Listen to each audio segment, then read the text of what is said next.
Les résultats du second tour de l'élection présidentielle constituent une très grande victoire. Oh, certes pas une victoire pour les Français, mais une victoire pour l'oligarchie économique, financière et industrielle qui a fait main basse sur la démocratie dans notre pays en asservissant à son profit la quasi-totalité des médias de masse. Avec une outrecuidance sans précédent, c'est Jacques Attali en personne qui nous avait prévenus de la manipulation à venir lorsqu'il avait annoncé sur BFM TV le 27 août 2014 qu'Emmanuel Macron, alors totalement inconnu du grand public, avait, paraît-il, l'étoffe d'un présidentiable. Cette déclaration donna le coup d'envoi à une gigantesque entreprise de manipulation de l'opinion publique qui s'est étalée sur plus d'1 an et demi afin d'imposer dans la tête des Français l'élection d'Emmanuel Macron à la présidence de la République. Rien qu'au cours de l'année 2016, plus de 17 000 articles de journaux, 75 couvertures de magazines et des centaines d'heures de passage dans les plus grands médias audiovisuels du pays ont été consacrés à ce personnage et ont été assortis des commentaires les plus ridiculement dithyrambiques.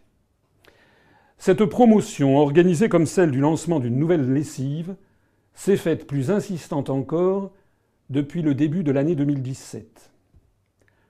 Le résultat est là. Emmanuel Macron est hélas élu pour 5 ans. Il va pouvoir appliquer servilement les grandes orientations des politiques économiques, les GOPÉ, de la Commission européenne, dont j'ai été le seul à alerter les électeurs pendant la campagne présidentielle.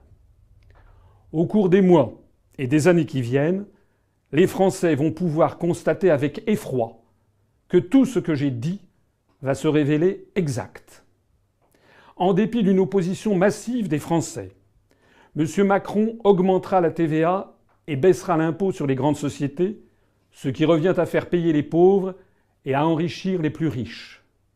M. Macron mettra en œuvre à marche forcée la déréglementation des professions réglementées, l'ubérisation généralisée de la société française, la fin des CDI, la baisse des prestations chômage, le démantèlement du droit du travail, la remise en cause du SMIC, la braderie des industries stratégiques françaises au profit des États-Unis et de l'Allemagne, les fusions forcées de communes, la disparition programmée des départements et l'alignement de plus en plus complet de la France sur les positions géopolitiques agressives et belliqueuses de Washington et de l'OTAN.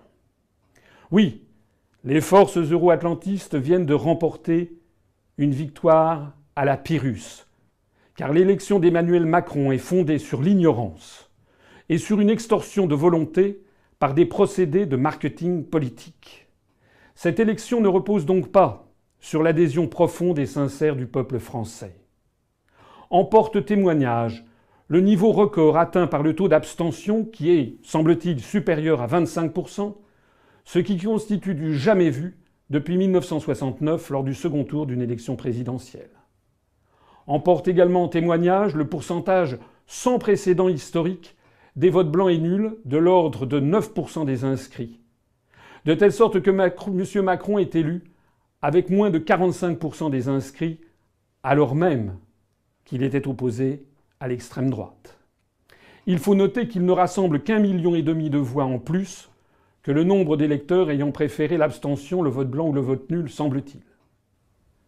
Françaises, Français, vive la République et vive la France.